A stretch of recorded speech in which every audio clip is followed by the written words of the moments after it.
I recently got a UTI, a urinary tract infection, because of being dehydrated and failing to pee adequately after sex.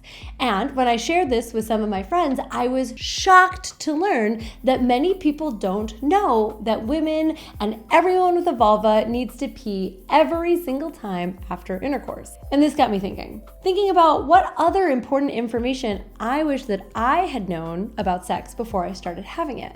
So I've put together mine, Caitlin V's list of 10 things I wish I knew about sex before I became sexually active. After you have watched my 10, I want you to add yours to the comments so that we can make the comment section into like a little encyclopedia of all of the things that we wish we had known, and maybe we can save other people from the pain that we have gone through. Okay, so you already know number one. I wish someone had told me to pee every time after sex. The first time that I learned that this was necessary is when I was in college and I got a really bad UTI, so bad in fact that I actually took myself to the emergency room. Fortunately, most UTIs do not actually require that. You can easily go to urgent care. But at the time, I really thought I was dying. I did not know what was causing all of this pain or why. And imagine how angry I was when I learned that all I had to do was pee after sex to avoid having that excruciating pain. And here's a little extra salt in that wound. Once you've had a UTI, especially if you've let it go untreated for any length of time,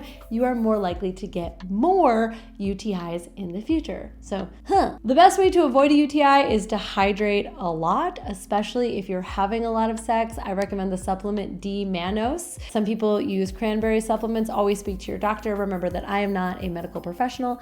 And always wipe front to back from vaginal opening towards anus, because UTIs are most frequently caused by E. coli, which is a bacteria that lives not in the vagina or the urethra, but in the rectum. Good to say also here that if you do any butt stuff at all, never use the same finger, toy, or other body part for both the anus and vagina. And of course, make sure that you wash well afterwards. And if you are specifically prone to UTIs, maybe even wash before intercourse. And this leads me to number 2 thing I wish that I had known before I started having sex, which is that poop isn't that big of a deal in anal sex. It is not that you can avoid poop entirely. Trust me, if you are doing anal, you are going to encounter poop, but it is not on the level that most people expect. In fact, this even came up in my TV show, Good Sex. And in fact, you can minimize any kind of poop and confronting that by changing your diet the day before or the weeks before anal, making sure you're eating plenty of fiber, and making sure that you have a bowel movement during the day before you dive into the butt stuff. And here's another butt one. Number 3, anal sex requires a significant warm-up. The more time that you spend gently warming up the anus, preferably with a finger and going really slowly in circular motions with a lot of loving touch, very slowly, the more easily an anus can take penetration. This is especially true when you are starting out with anal. Like if you're a novice, more advanced anal recipients may not need as much prep. And this leads me to number 4 thing that I wish I had known, which is sex should not hurt, physically or emotionally. In fact, sex should feel good, physically, emotionally, energetically. It should feel good to have sex. Sex is meant to be pleasurable. And unfortunately, too many women, as many as 1 in 5, experience pain with sex. This, to me, is completely outrageous and totally unacceptable. But a lot of people just expect that sex is painful for women, so they don't do anything about it. They just assume that that's how it is supposed to be. And that actually leads to more pain, and that can lead to long-term damage, and that can mean a whole lot of consequences for women, especially when they keep having sex even though it hurts. If you are having pain with sex, please apply for coaching at the link in my bio so that I can hook you up with a coach or another resource that can help you. And this is a great time for me to shout out this book, The Pleasure Prescription, by my friends Dee Hartman and Elizabeth Wood. If you're having pain with sex and you have a vulva, this is a phenomenal guide for you. And no, they're not paying me to say that. I just legitimately love them. I'll put the link in the description as well. All right, that leads me to number 5 thing that I wish I had known, which is you do not always have to be up for sex. It sounds silly, but I wish that someone had told me that it is okay and in fact normal to not want sex, to have seasons, like weeks, months even, maybe years at a time, where you just don't want a lot of sex, or seasons and months and years where you do want a lot, and it's okay for all of that to change. It's okay to just say no. As much as it is okay to say yes, and whether you are a man or a woman, it is okay to say no to sex, that you're not a big yes to having. Even if you're already having it, you can always say no. And here's another big one, number 6.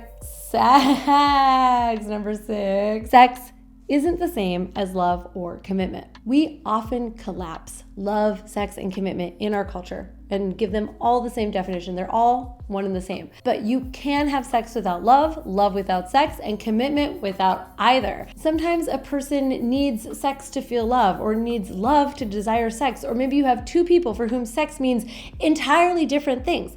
I was thinking about this recently, and the best example or analogy that I can give you is like food.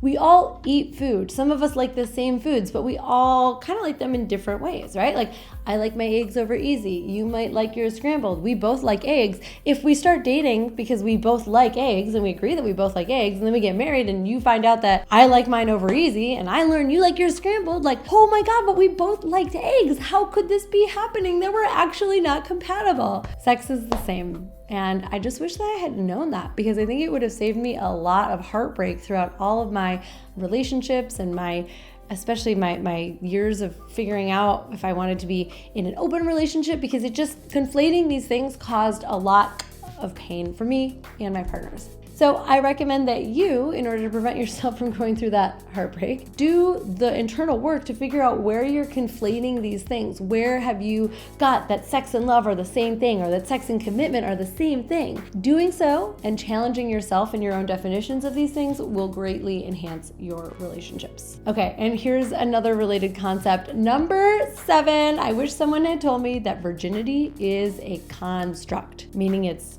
made up. It's fiction. It's up to you whether or not you care about or put pressure on the first time you engage in sexual intercourse consensually, whatever that means for you. But please throw out the idea that once you have sex, you are somehow different, dirty, even defiled, and that if you have sex with multiple people, you are somehow giving each of them a piece of yourself or a piece of your heart, or whatever they do in like church camp, where they have to like rip up the heart or like spit in the glass in order to make you feel dirty. Sex is not like you don't have a limited number of sexes that you can give away over time, and you definitely don't become dirty or used every time that you have sex, or each time you have sex with a new partner. I also particularly hate / love / find amusing the idea that a woman gets like loose if she has more sexual partners, but if she somehow has a bunch of sex with just one partner, she doesn't get loose. Or the idea that like looseness or tightness is a desirable trait at all. That's a whole different video. Virginity is nonsense. Not all women bleed the first time that they have sex, and importantly, not all people get to consent to and choose the first time that they have intercourse anyway. So yes, if you want your first time at anything to be special, I get that. Like the first time that you buy a house, or the first time that you buy a car, or the first time that you rent an apartment, or the first time that you go visit a friend, or meet your baby or your dog. I get, like, there are important firsts in life, and I'm not saying that this one isn't an important first, but let's throw out the antiquated idea of virginity, because it's not like you have house virginity before you buy a house, right? Like, we don't have any sort of limiting and painful ideas around what it means to get a house for the first time. So can we let go of the unhealthy ideas that we have about having sex for the first time? And this brings me to something else that I hope we can all let go of. Number 8, I wish that someone had told me that almost everyone is touched by infidelity. Most monogamous relationships deal with infidelity at some point. It could be an emotional affair at the office, a one-night stand in the back of a car after too many beers with a stranger from the bar. It could be an affair that goes on for years and causes a lot of pain. It sucks to think about, but hopefully we can stop treating infidelity as a capital sin and a death sentence for your relationship. Now, I'm talking to you, North America, more than anyone else, because there's certainly other cultures that understand that aiming for 100% monogamy in most relationships is probably unrealistic, but you can aim for something really close to it. And again, I'm not saying that it is okay to cheat. And yes, it is absolutely true that some trust violations cannot be forgiven or forgotten. But if you or a partner messes up at one point, you may not want to throw the baby out with the bathwater, because infidelity is common and almost every single one of us is going to be touched by it. Whether it's us or our partner or our parents or someone in our life, we are all going to confront infidelity at one point, and thinking that you can avoid it is a fantasy. And I think that's why so many people are traumatized and heartbroken by it, because they were living a fantasy and then it got shattered.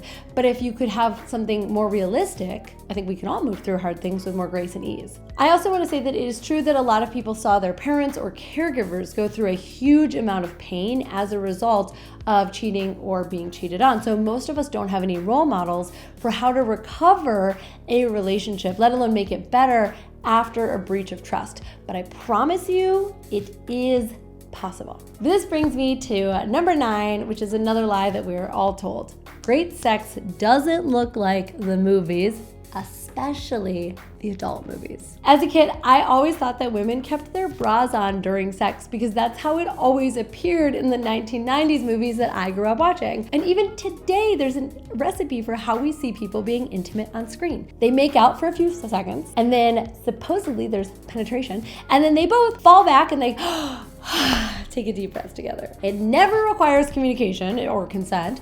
It almost always happens very easily and naturally. And do not even get me started on porn, which is actually more unrealistic than those 90s movies. Porn is actually smoke and mirrors and rehearsals, and it's not real, and all of the angles that they use in porn and most of the decisions, like directorial decisions of how sex happens in porn, are for the viewer. They're for the camera. And since real sex doesn't frequently have a camera that it's being performed for, sex at home is not going to look like sex in porn. And that is okay. So if you are used to doing that, maybe make a few edits now. And then finally, number 10, great sex doesn't just happen automatically. I wish that more people got this, because I think more people would actually apply for coaching and they would work with sex and intimacy and relationship coaches, because they would know that it's absolutely normal to need some support in this department. In fact, maybe you do know that. Maybe that's why you're already subscribed to this channel, but maybe you need the reminder. I think we all do from time to time. Great sex, especially after that honeymoon period or the time of new relationship energy wears off, about 2 years for most relationships, will require work. I'm not suggesting this is true. I'm stating it as a fucking fact. Great sex will require work. And the idea that that is somehow wrong, like it's wrong for your sex life to require work to be excellent, is preposterous. Of course it's gonna take work. The idea that you will just close the door and you'll be able to please each other as your bodies change, as your lifestyle changes, as you have children, as you go through stressors, it's ridiculous. And this in particular is what I love about being a coach, because unlike a therapist, I get to work with people where there's nothing that's wrong necessarily, but they know that things could be better. So if you want to find out if coaching with me or a member of my team is for you, please do apply in the link below in the description, and I will link you up with me or one of my amazing team of coaches. This has been my top 10 list of things that I wish I had known before I started having sex. I cannot wait to read yours in the comments below. I'm Caitlin V, and I will see you here next week. Bye.